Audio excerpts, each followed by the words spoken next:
Mario Vargas Llosa est au Festival international des films du monde et il est un jury. On est à la page 200. Jusqu'à cette invitation à faire partie du jury du Festival de Berlin, j'étais convaincue qu'être juré de cinéma était la meilleure chose au monde.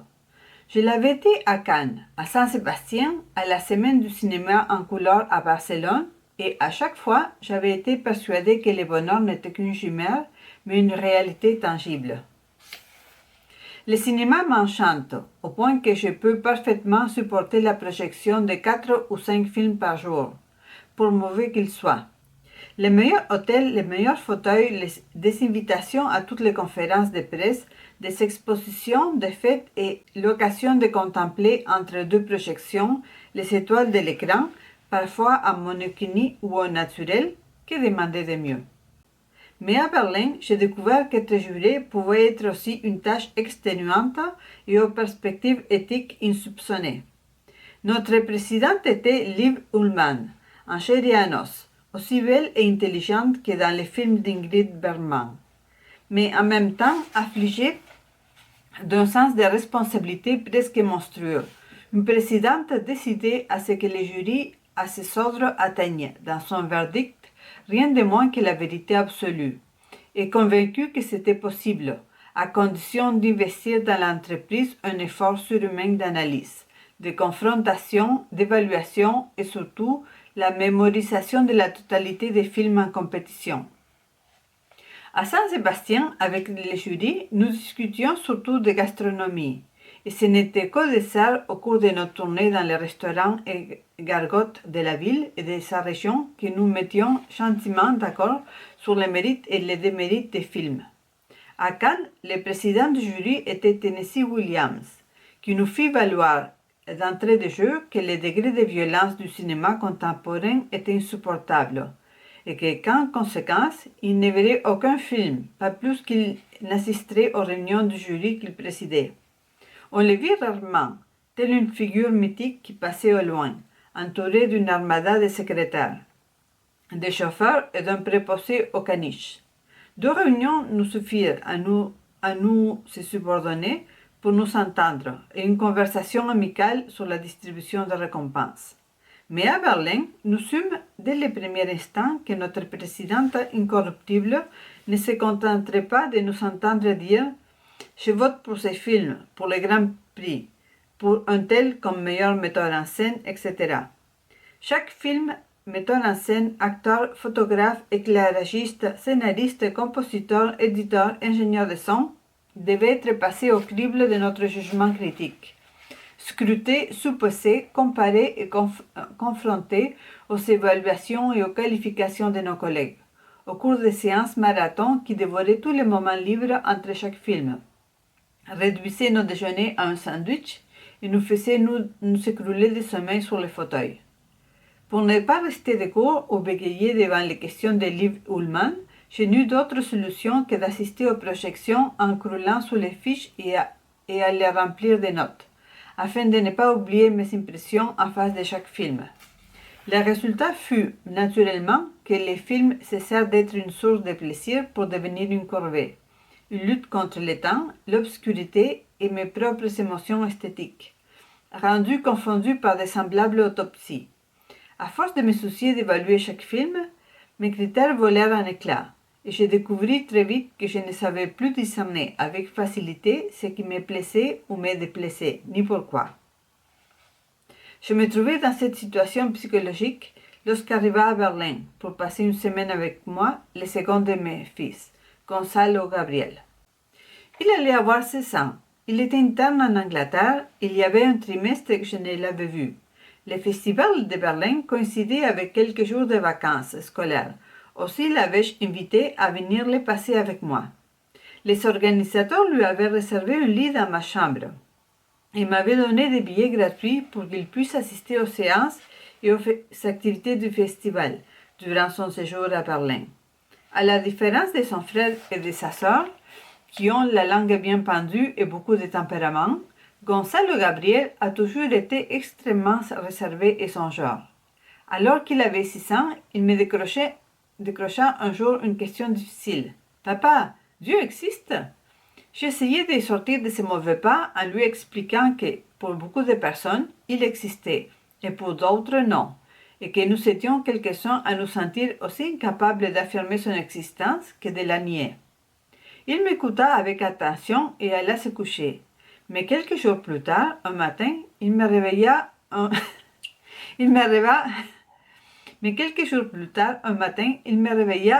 ouvrant la porte de ma chambre d'un coup de pied et en criant à tue-tête: Dieu existe et je l'aime.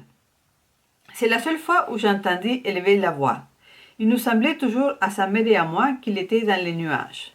Et nous avions toujours eu toutes les peines du monde à savoir s'il était content ou triste, s'il s'ennuyait ou s'amusait, ce qu'il pensait, sentait et voulait. Mes enfants ont passé leur enfance à changer de pays, de langue, de maison et de collège. Cette vie de gitan transhumain n'a guère affecté l'aîné ni la dernière, à l'inverse de Gonzalo Gabriel. Nous avons remarqué à Barcelone, parce qu'il la portait sur lui sans s'en séparer, ni pour manger ni pour dormir, une sacoche pleine de babioles, qu'il avait ramassée dans le jardin de la maison de Londres, où il avait passé ses premières années. Dans les vestiges de ville que fut son enfance, cette sacoche devait être la seule chose stable et permanente de sa vie, sorte d'amulette contre les démons de déménagement. Il s'accrochait en dormant, et si nous voulions la lui enlever, il faisait une crise de larmes. Son frère et lui furent très contents au collège l'année où l'on m'invita comme professeur associé à Cambridge, au point que, lorsque Patricia et moi revînmes au Pérou, ils voulurent rester en Angleterre, comme interne.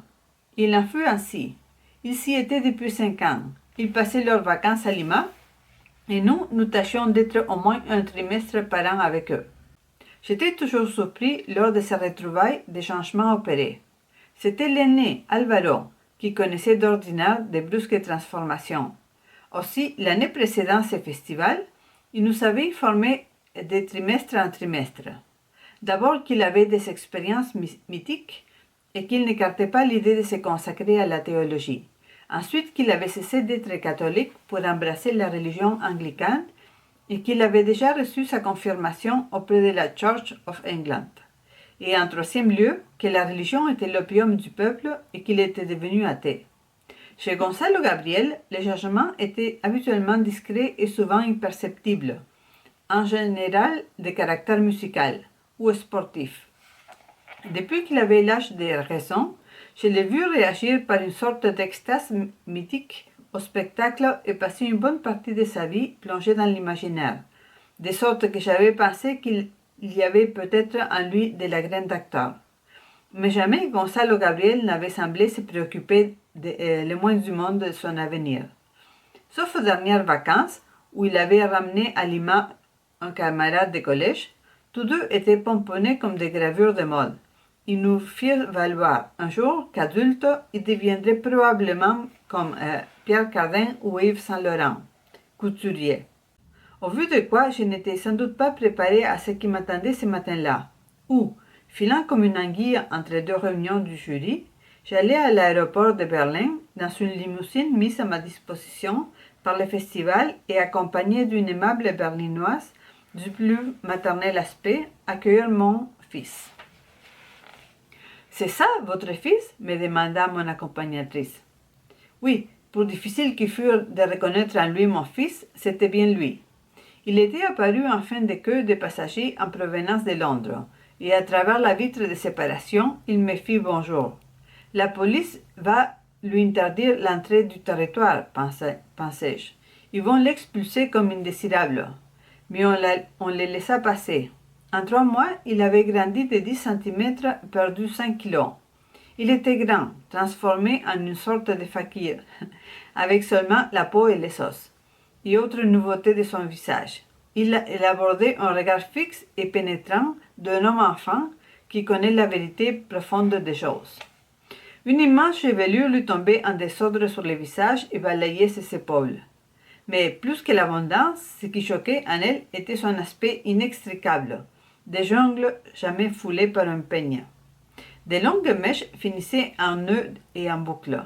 Un étrange sac troué aux extrémités lui tenait lieu de vêtements, confectionnés en une matière indétectable, comme de tomber dessus, avec une prolifération de couleurs qui jouiraient, surtout le rouge, le noir et le doré. De par sa nature amorphe, ces grotesques fonds de culottes et les boutons comme des tournesols, ils pouvaient vaguement ressembler à... De par sa nature amorphe, des grotesques fonds de culottes et des boutons comme des tournesols, il pouvait vaguement ressembler aux vêtements des clowns ou à celui des épouvantails. Mais dans ce déguisement, il y avait toujours une note d'humour. Cette horreur qui habillait Gonzalo Gabriel manquait totalement de joie. Il y avait là quelque chose de sérieux ou d'inquiétant, comme dans les habits religieux ou les uniformes militaires. Ces chaussures ne ressemblaient ni de cuir ni de tissu, mais de toile ou de cartilage, avec toutes les couleurs de l'arc-en-ciel présentées là. Elles s'étendaient de la pointe du pied jusqu'à la cheville et étaient dépourvues de semelles, de talons et de structures, de sorte que les pieds ressemblaient à une prothèse.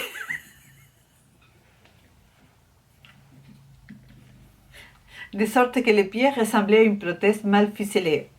Il portait à la main une sacoche de la même matière visqueuse qui recouvrait ses pieds.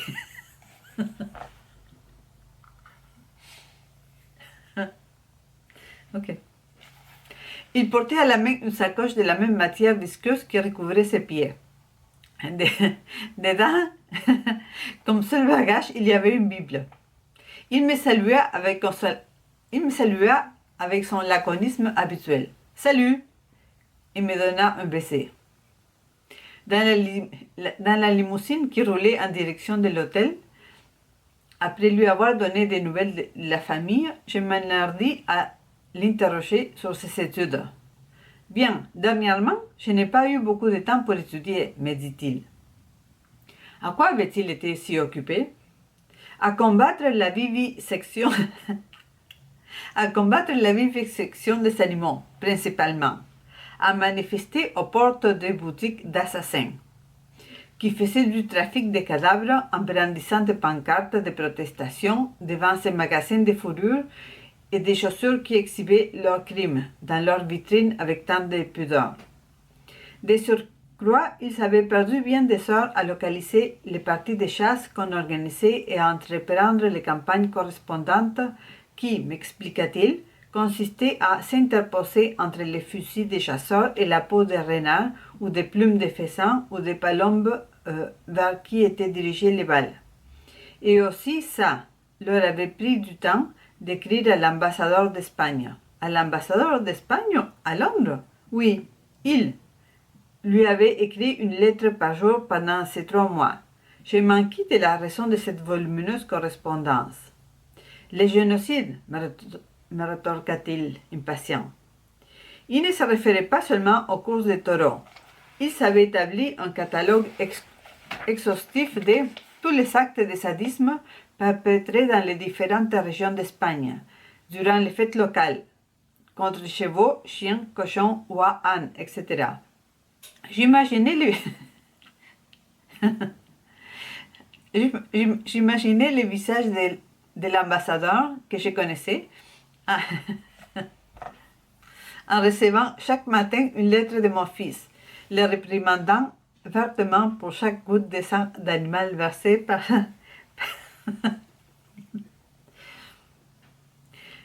J'imaginais le visage de l'ambassadeur que je connaissais en recevant chaque matin une lettre de mon fils, le réprimandant vertement pour chaque goutte de sang animal versé par des mains humaines dans la mère patrie. À l'hôtel, contrairement à mes craintes, on ne fit aucune objection pour l'admettre, et un groom s'offrit à porter sa sacoche multicolore dans notre chambre.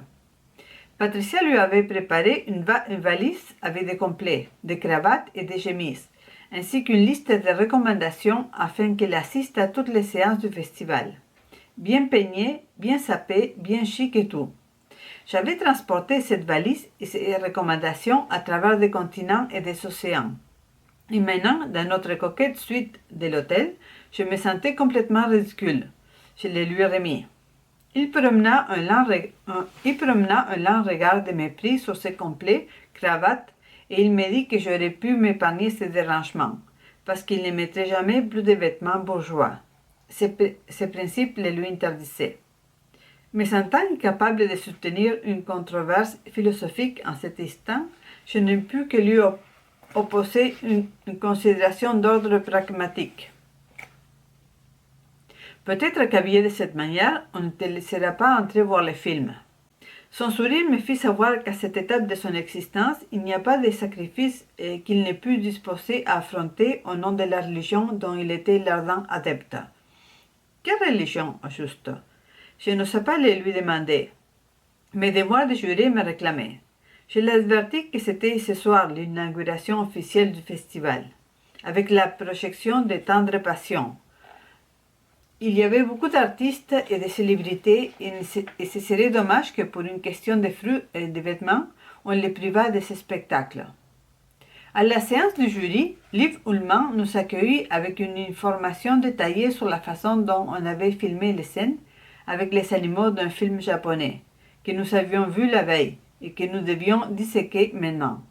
Devançant notre inquiétude prévisible que les chiens, les loups, les phoques et les morses de la distribution aient souffert de mauvais traitements ou de brimades au cours de la réalisation, Liv avait effectué la vérification pertinente et était en mesure de nous faire savoir que les metteurs en scène avaient tourné le film assistés de 2 vétérinaires et qu'un observateur de la Société protectrice des animaux du Japon cherchait de vérifier que les bêtes n'avaient pas souffert, pas même de l'anesthésie. Tout comme mes compagnons du jury, je poussai un soupir de soulagement nécessaire pour me montrer à la hauteur de la délicate sensibilité que nous attribuait notre présidente, en me disant qu'après tout, peut-être Gonzalo Gabriel n'avait-il pas tout à fait tort et que ces idées n'étaient pas aussi inhabituelles qu'il m'avait semblé. En regagnant mon hôtel, je trouvai la chambre pleine de fumée nauséabonde. Mon fils m'assura qu'en brûlant de l'encens, il créait une atmosphère propice à la méditation et qui éliminait les tensions. Il y a d'autres effets salutaires, purifier les poumons et provoquer une meilleure irrigation sanguine du cerveau. N'avait-il pas eu les problèmes au collège en s'accoutrant de la sorte? Aucun. Il avait expliqué sa raison et les professeurs le respectaient. Il m'assura qu'il s'habillait toujours avec des vêtements de ce genre parce que ils s'étaient tous confectionnés avec des peaux d'animaux morts de mort naturelle.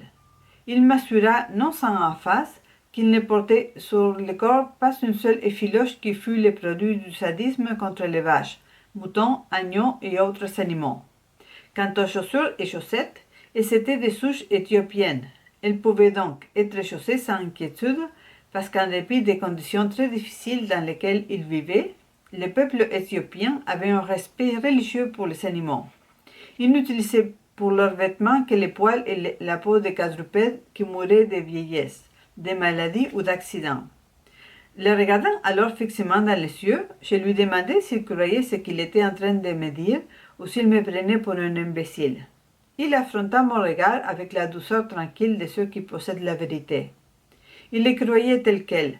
Changeant de tactique, je lui demandai s'il admettait l'hypothèse que le bouquinier de Londres ou de Cambridge, où il avait acquis ses accessoires, aurait pu le tromper, en lui faisant passer pour des vêtements non sanglants, des chiffons et des peaux qui avaient une origine aussi saignante que ceux que j'avais sur le dos moi-même.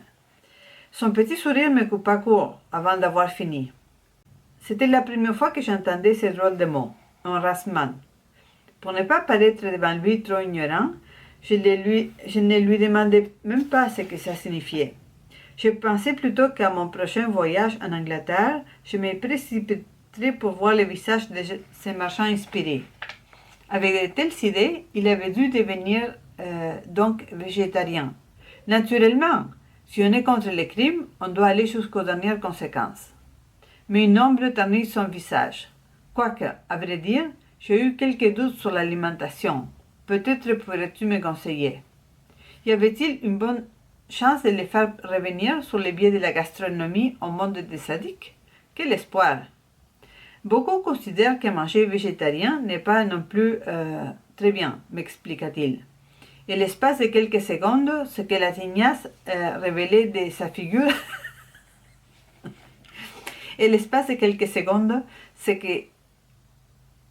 ce que l'Athénias relevait de sa figure, c'est ça d'être un visage fanatique pour devenir celui d'un adolescent déconcerté. Est-ce que les haricots, les laitues, les tomates, les petits pois ne naissent pas, ne creusent pas aussi? Ne sont-ils pas également des êtres vivants? Évidemment que je ne l'admets pas. C'est un des nôtres, un Rastman. Ahuri, je lui demandai ce que mangeait ce perfectionnisme du scrupule. Des fruits, me dit-il. Les fruits mûrissent et tombent seuls. Ils meurent sans que personne les tue. Et leurs graines se reproduisent et les perpétuent. Autrement dit, manger des fruits n'est ni cruel ni antinaturel. Il y en a qui ne mangent que des fruits. Ils sont rares. Ils se considèrent comme les plus purs. Ils se nourrissent sans faire de mal à personne, ni détruire la nature. Qu'en penses-tu? J'ai voulu savoir en tremblant où se situaient les drogues dans cette nomenclature des choses. Nous sommes contre, dit-il, sans la moindre hésitation. Les LSD, l'héroïne, la cocaïne sont contaminés par la chimie, autrement dit, profanés. La chimie est la chose la plus artificielle qui soit au monde. Tu te rends pas compte? C'est la même chose que profaner le corps en mangeant des aliments mis en accusation. Notre corps est un temple. Je lui ai avoué qu'au milieu de l'angoisse où me plongeait sa maigreur et ses principes, c'était une consolation de savoir que les drogues lui inspiraient les mêmes sentiments que des grillades. Et je lui dis que de me pardonner donc d'avoir cru renifler parmi les odeurs pestilentielles qui polluaient notre chambre profanée de la marijuana. Il bondit comme si une vipère l'avait mordu. Papa, la marijuana, ce n'est pas une drogue, c'est une plante, un arbuste, une création merveilleuse de la nature. Elle pousse et grandit toute seule, tout comme les arbres. Elle n'a pas besoin d'être taillée, arrosée ni soignée. Veux-tu quelque chose de plus naturel que ça? Et avec une exaltation peu fréquente chez lui, il fit mon éducation durant un bon moment, sans que, pétrifié, je parvienne à le contrer.